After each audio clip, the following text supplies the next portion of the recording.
Hari ini saya mau main ke kantornya Askar, yang mana terletak di Jalan Bebes 2, Ciwaduk, Cilegon.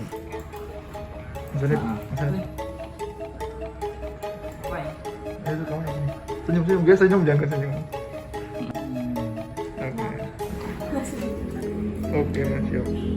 PT Amira Sinergi Karya adalah perusahaan yang bergerak di bidang properti dan sudah sangat terkenal di kalangan ramai bahwa desain dari perumahan PT Amira Sinergi Karya ini punya desain yang sangat unik dan out of the box.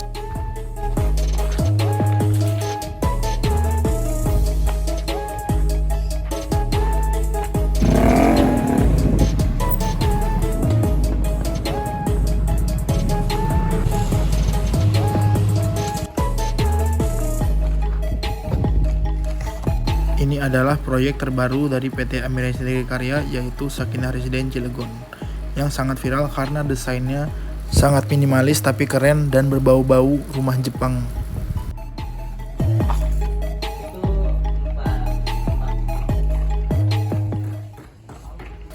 Karena desain yang sangat unik, PT Amira Sinergi Karya berhasil menjual 60 unit dalam waktu hanya 7 bulan saja.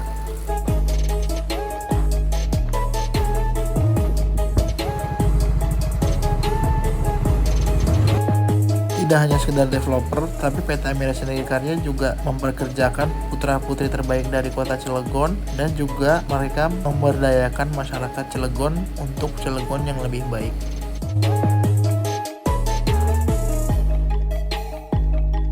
Salah satu produk dari PT Amira Sinergi Karya yang paling laku adalah rumah tipe kaze. Kaze sendiri dalam bahasa Jepang artinya angin, yang berarti bahwa rumah ini akan terasa sejuk karena ventilasi yang besar.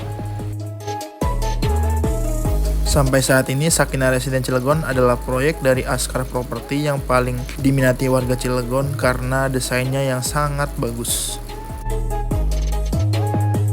Dan hari ini, saya akan langsung berbincang-bincang dengan Direktur Utama dari PT Amira Sinergi Karya, yaitu Bapak Muhammad Raffi Ridwan. Assalamualaikum warahmatullahi wabarakatuh. Selamat siang, Pak Raffi. Alhamdulillah, siang. Gimana Pak? 17 17 ya? Ada yang udah batal belum? Alhamdulillah. Belum ya? Aduh, ini saya kayak buka masker aja nih. Iya, jadi pemirsa, jadi Pak Raffi ini adalah Direktur Utama dari PT Amira Sinergi Karya, gitu kan. Masih muda beliau, gitu kan. Kelihatan ya gitu kan.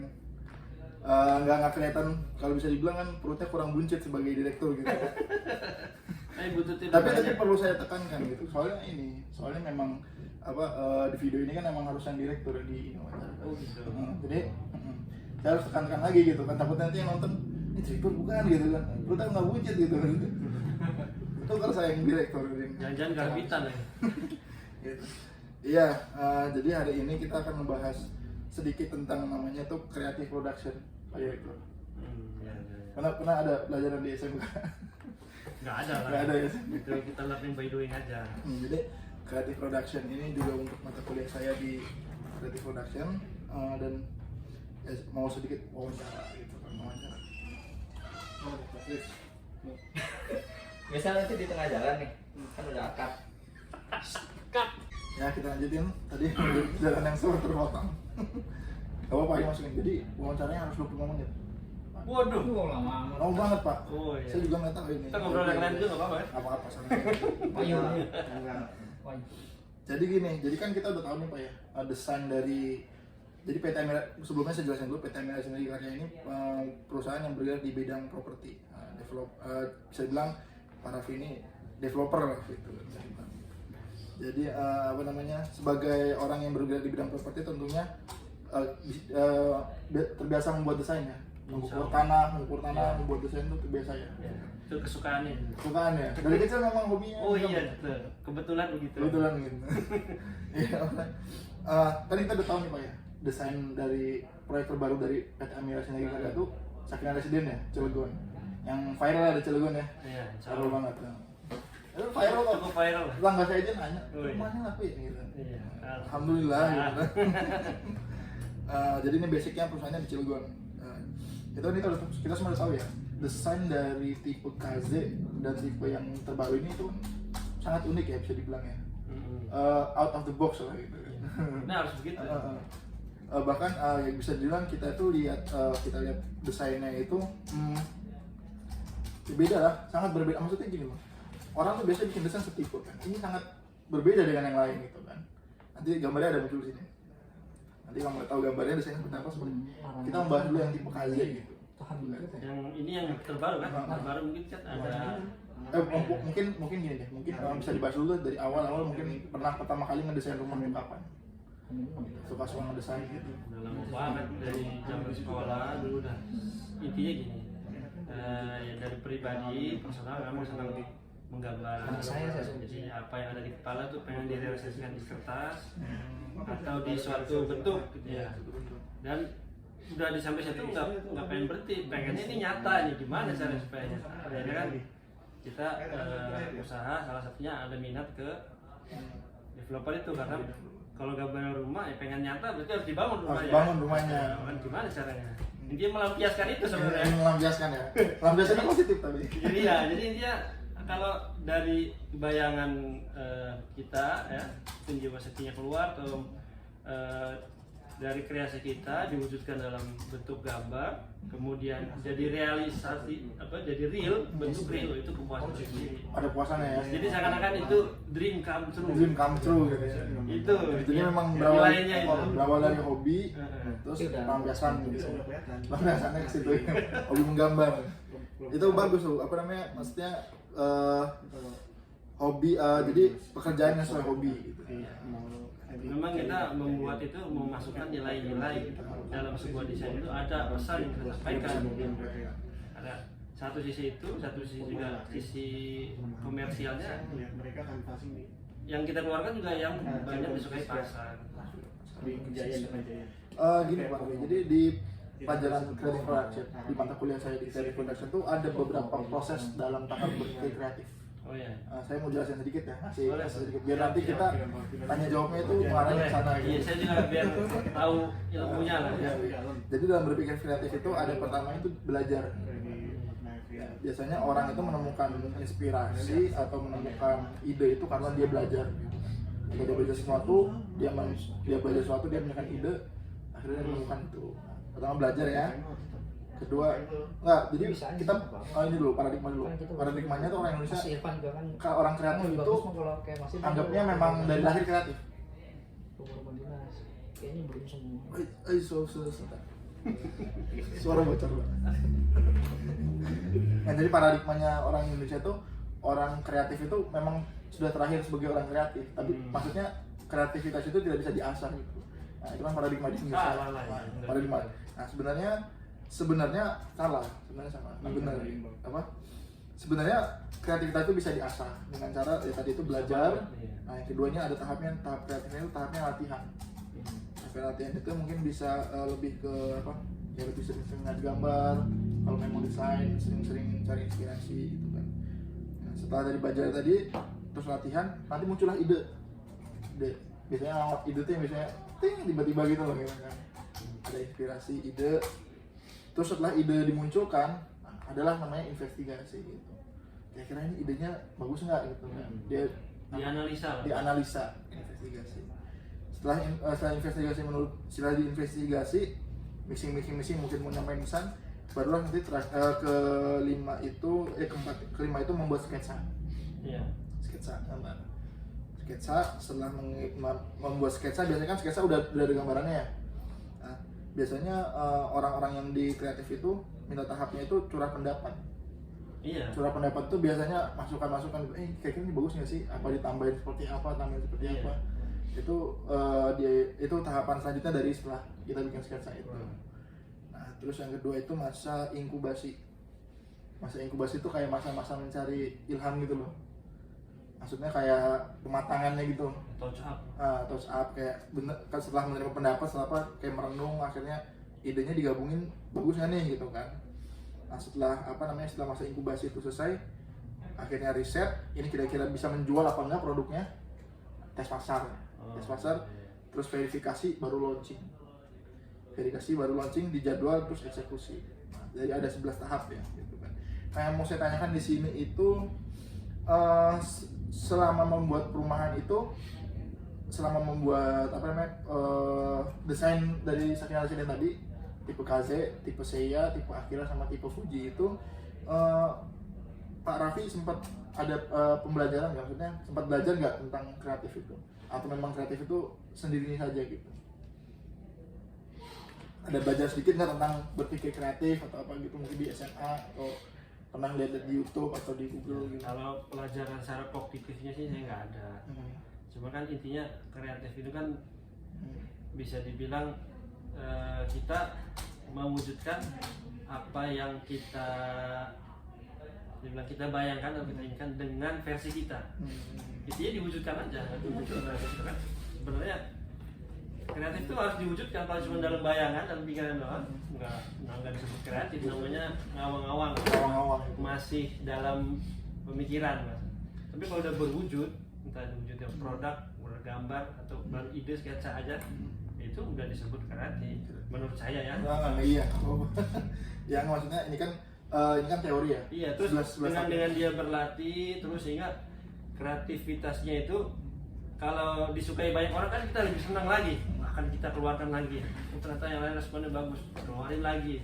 Tapi kalau begitu responnya nggak bagus, berarti kita perbaiki nih. Jadi gitulah, itu mungkin latihannya mungkin gitu lah ya. Kalau belajar ya kadang-kadang kita untuk cari inspirasi bisa dari yang lain, bisa dari ide kita sendiri, bisa ngelihat bisa dibilang keadaan yang yang kita alami sehari-hari itu juga bisa jadi ide. Bisa jadi. Ya kita ngeliat gunung bentuknya kayak gini, bikin atap bentuknya gini, bisa. Itu juga kita ngeliat jalannya bagus, jalan perumahan kita begini lah. Intinya hal-hal kehidupan sehari-hari itu bisa jadi inspirasi sebenarnya buat jadi ide kita. Jadi kalau tadi itu ya, berarti tahapan belajar melalui ya, tahapan untuk dari pasti. belajar, tapi tidak secara kognitif. Iya, kalau Secara enggak. belajar melalui, dan tadi juga udah sebutin latihan juga melalui ya. Iya. Kayak gambar-gambar gitu kan, coret-coretan dulu gitu kan. Tahapan ide bagaimana? Tahapan ide biasanya mendapatkan ide tinggi dari Ya, tadi bisa dibilang sebenarnya dari kehidupan sehari-hari aja gitu udah cukup. Kayak kita mungkin nonton YouTube, tiba-tiba ada kelewat gambar, entah pegunungan, entah rumah juga yang kayaknya bagus. Itu jadi inspirasi kita. Bagus, tapi saya suka ininya doang, kita ambil. Berarti 3 tahap awal ini terlalu semua ya, belajar, latihan, ide. Terus setelah mendapatkan ide biasanya menginvestigasi nggak idenya gitu? Kalau untuk hal komersil pasti. Oh, komersil pasti ya? Pasti. Kalau untuk kepuasan sendiri nggak usah, kita senang-senang sendiri, tempel sendiri gambar ya silakan. Sama ini kan Sakina Resident komersil ya? Nah, kalau komersil pasti ya ada pengetesan beberapa tahap lah sampai itu jadi launching ya. Nah, kita kan ada pre-test, terus ada anggaplah pre-launching dulu gitu kan. Baru nanti di launching. Maksudnya investigasi sini nih investigasi kayak ke ini sih sebenarnya, desain gitu-gitu kan? Oh ya. Apakah mirip sama rumah orang atau gimana? Iya dong, kita nggak boleh plagiat juga kan, nggak boleh nyontek 100% ya, jangan. Hanya ngambil inspirasinya aja kan boleh ya. Itu hal yang wajar di dunia lah, di seluruh dunia tuh kayak gitu tuh wajar. Hanya kita jangan sampai plagiat ya. Semua kita copy 100% ya. Enggak lah. Jangan, kita harus menunjukkan versi kitanya ya, kelebihan kitanya apa yang berbeda dari yang lain. Itu harus ada unsur itu yang harus kuat di dalam produk yang kita keluarin. Itu harus kuat. Harus ada kayak semacam ciri khas gitu ya. Simpelnya gitulah. Sebenarnya gitu ya. Kalau tadi yang 4 tadi terlalu pasti sketsa ya pasti lah ya. Udah pasti jelas ya. Dulu masa kecil dulu suka gambar apa? Sampai akhirnya sekarang punya perumahan dengan nama-nama Jepang dan tipe-tipe Jepang gitu. Ya emang terkait masa lalu ya. Zaman 90-an ya, tahu sendiri. Tipe Seiya gitu kan. Dan tahun 90-an kan tahu sendiri ya. Di zaman di Indonesia dulu tahun 90-an banyak film-film Jepang kan. Jadi wibu kan. Oh, wibu gitu. Jadi banyak anime gitu. Istilah Jepang tuh udah melekat ya. Jadi dan kebetulan yang kita target memang pasarnya orang-orang yang lahirnya tahun 90-an juga. Dan kemungkinan kita tahu mereka juga bakal mengalami hal yang sama. Makanya kita angkat masa lalu itu dalam produk. Jadi ada emosional value yang mungkin bisa tersampaikan. Gitu. Jadi kecuali kalau yang kolonial kan mungkin kita nggak target itu. Tapi kalau dapat ya alhamdulillah. Intinya kan kita melihat mayoritasnya dulu. Itu yang kita buat. Jadi pesan itu kita sampaikan. Kalau boleh tahu kenapa bisa ngomong tahun 90-an? Emang umurnya Pak Direktur berapa nih? Apa ya? Ya sekarang sih masih kepala 2. Aduh, ya. Menuju 3. Belum kepala 3 ya.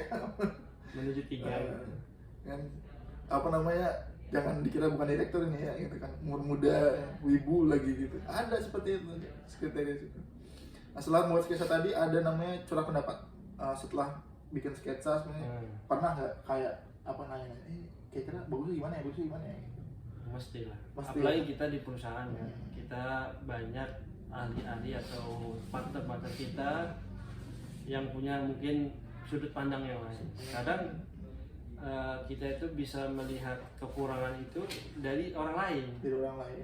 Kacanya itu dari orang lain. Kita merasa ini udah bagus. Awal-awal mesti begitulah. Kita udah merasa ini udah bagus. Tapi kita perlu kacamata yang lain juga, karena ini kalau ini untuk komersil akan dipertontonkan atau di show ke banyak masyarakat umum dan sudut pandangnya pasti macam-macam. Nah, kita melihat mayoritasnya gitu. Nah, makanya ada pembahasan. Nanti pendapat A, pendapat B. Biasanya dimintain sudut pandang biasanya siapa? Teman kah, istri atau profesional? Intinya sih kalau untuk komersil profesional. Profesional ya. Yang paling terdekat di profesional adalah ya di perusahaan kita sendiri. Kita punya bagian marketing, bagian yang lain-lain itu bisa kita bahas di situ gitu. Melihat respon pasar, terutama itu kan, melihat pesan-pesan dari konsumen apa, mungkin kalau ada komplain-komplainnya seperti apa, nah, itu bisa jadi masukan melengkapi produk yang akan mau dikeluarkan gitu. Kalau komersil ya, kalau nggak komersil mah ya kalau tadi ya, lebih bebas, awal tadi bebas semua saya ngurusin. Oke, curah pendapat. Masa inkubasi dari mungkin inkubasi bisa jelasin seperti ini. Masa inkubasi itu mungkin masa dimana setelah mendapatkan sketsa curah pendapat itu ada masa beberapa waktu yang untuk memutuskan iya. Untuk decide. Iya. Itu pernah juga. Iya, pernah. pasti. Kira-kira berapa minggu gitu? Atau butuh berbulan atau relatif ya? Sebenarnya relatif, tergantung kan, kadang-kadang kita ada kondisi perusahaan yang kejar target, otomatis itu tuh waktunya pendek, nggak bisa lama-lama. Kalau lagi kayak tipe yang 3 tipe terakhir mana itu ya? Ya, cepat ya. Bisa dibilang gitu lah. Tapi itu bisa dibilang sudah mewakili karena kita sudah beberapa kali sudah pernah mengalami, sehingga ini singkat juga masih bisa gitu. Dengan pengalaman kita, takarannya ini masih cukup, sudah bisa masa inkubasinya lah bahasa tadi ya, masa pengetesannya atau masa keputusannya sudah kita rasa cukup, maka sudah bisa dites. Terus setelah riset apa yang pernah dilakuin kepada masyarakat sampai akhirnya bisa memutuskan bahwa desain atau kreatif yang dibuat ini bisa terjual, dinyatakan bisa terjual di masyarakat? Kalau riset masyarakat pernah nyoba seperti apa? Kita gini, mungkin bicaranya soal kalau dari awal, dari kecil, dari yang skala kecil maksudnya ya. Kalau dari skala kecil ya kita kasih lihat ya, nanti responnya dia ngasih pendapatnya apa. Tapi kalau udah besar, mungkin kondisi sekarang lah, mungkin mendekati besar gitu ya, kita melihat respon konsumen sebelumnya dengan konsep yang mirip, dia responnya seperti apa, ada komplainan seperti apa. Ya, kita memperbaiki terus, ya. Terus evaluasi terus. Nah, jadi kita bisa dibilang selalu belajar kan, kalau dalam hadisnya kan belajar itu sampai ke Cina, lagi. Ya, nggak selalu ke Cina. Intinya sampai kita mati lah gitu. Pardiguyah ya. Intinya belajar terus. Jadi kita memang harus terus learning, terus evaluasi. Seperti itu. Kalau tes ke masyarakat, sebenarnya kalau sudah kondisi seperti sekarang, itu tinggal lihat respon dari konsumen, respon mungkin komentar. Kalau sekarang kan ada jejak digital ya, gampang itu komen juga bisa, likes, jumlah likes-nya berapa, ya itu juga bisa. Gitu ya? Kalau mau manual ya bisa wawancara, cuman itu ngabisin waktu. Tadi yang bisa dibilang dari skala kecil itu dari mungkin awal-awal merintis gitu ya? Iya. Awal merintis desain awal gitu. Tanya mungkin ke orang terdekat, ini bagus nggak gitu. Oh, jadi dulu memang membuat perusahaan awalnya punya desain, ditawarin ke orang menerima, accept, terus langsung dibikin versi-versi revisiannya gitu sampai akhirnya orang besar gitu ya. berarti melalui. Oke, setelah melalui riset tadi, verifikasi ini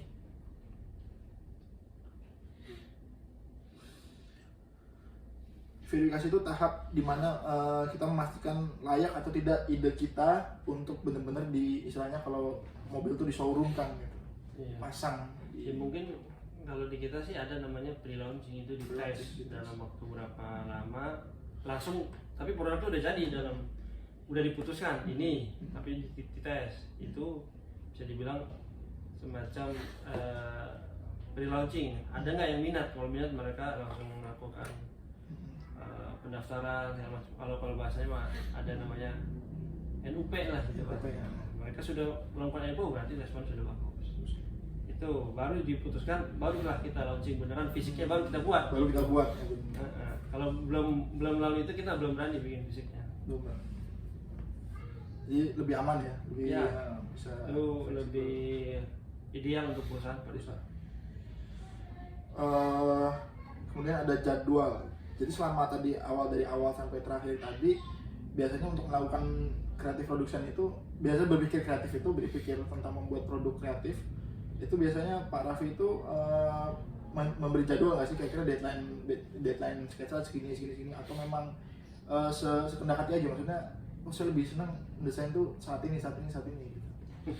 Terjadwal nggak, apa nggak terjadwal? Bisa dibilang bisa dua-duanya. Kedua-duanya. Tergantung kondisi. Saat kita ada ilham, kadang-kadang kalau saya pribadi itu langsung saya simpan. Kadang-kadang kalau momentumnya hilang gitu. Begitu ada jangan sampai lepas, tangkap, simpan, entah di file, entah di kertas, dari apa. Nanti suatu saat kalau kita butuh kita bisa pakai lagi itu, karena misalkan itu bagus ya. Tapi ada juga yang keadaannya perusahaan lagi mungkin jatah target ya, ada yang harus dipenuhi. Kita kadang-kadang bisa dipercepat. Oke, kita harus cari referensi untuk membuat yang model begini. Itu langsung kita cari referensi, cari ilham sebanyak-banyaknya, kumpulkan, dibuat. Ada yang bisa dibilang itu namanya buatan lah. Anggaplah itu buatan, yang satu alami. Ketika ada, langsung simpan.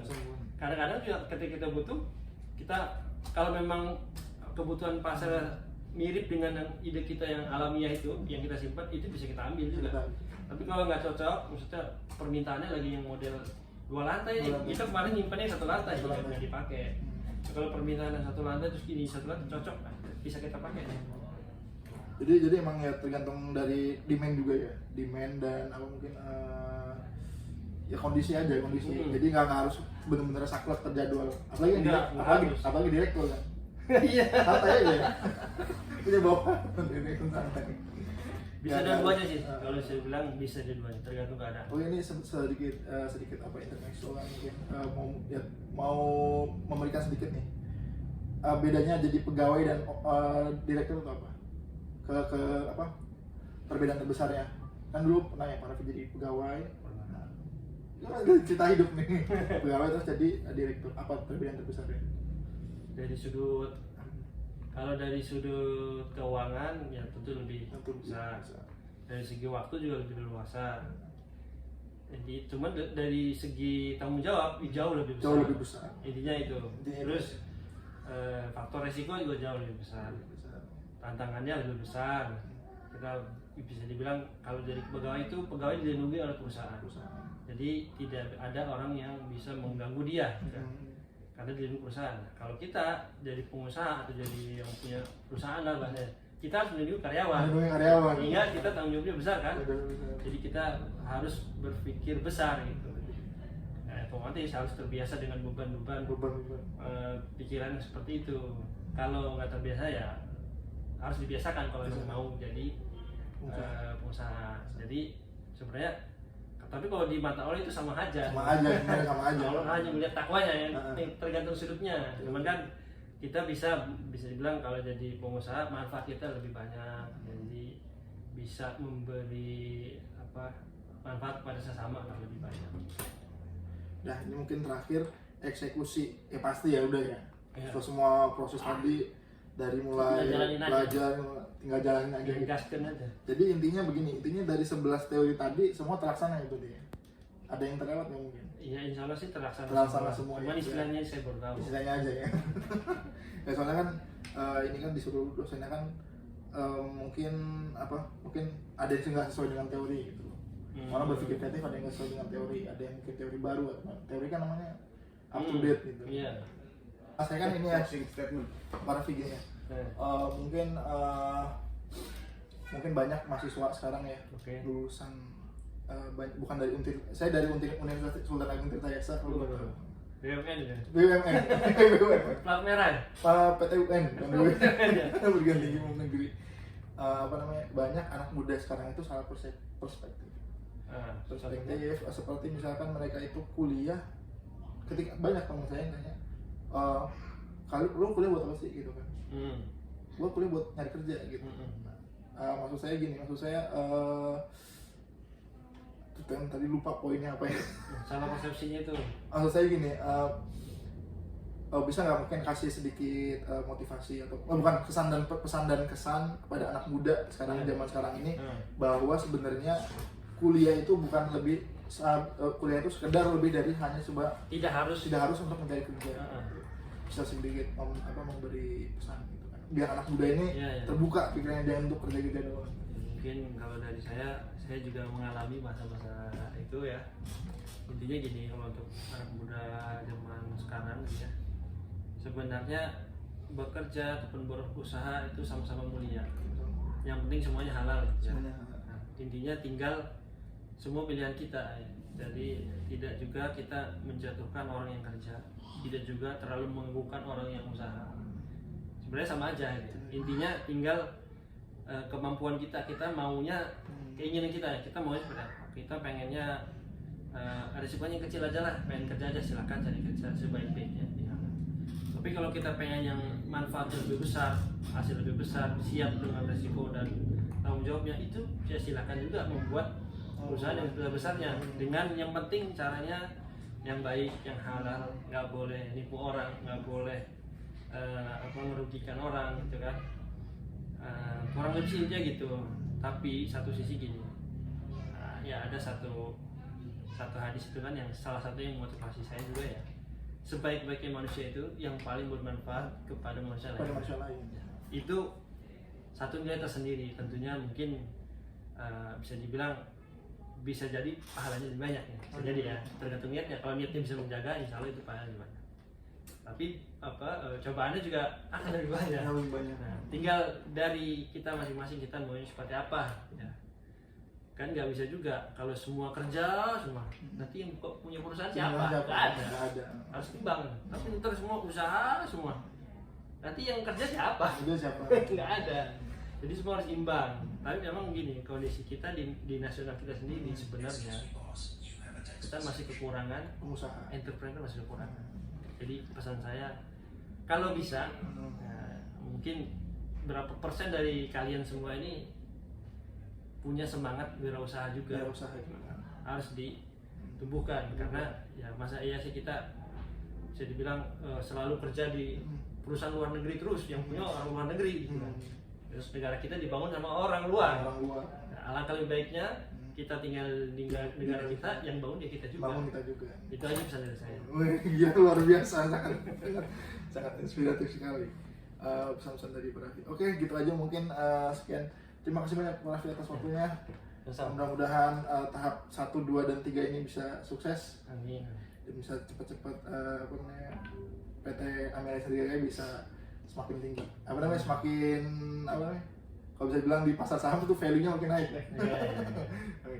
Ya, Assalamualaikum warahmatullahi wabarakatuh. Dari hasil wawancara yang saya lakukan dengan Pak Raffi, Direktur PT Amira Syariah Karya, itu membuktikan bahwa teori tahapan-tahapan berpikir dalam creative production itu 95%-nya sudah 95% terpakai di perusahaan PT Amira Syariah Karya ini.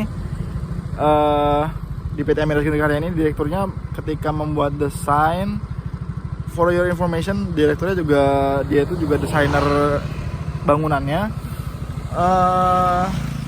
Ya semua tahapan-tahapan kreatif tadi sudah dibahas dan semuanya, kesimpulan saya semuanya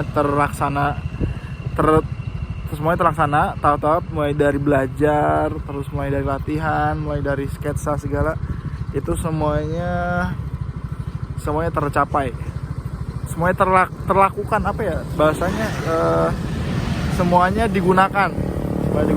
Jadi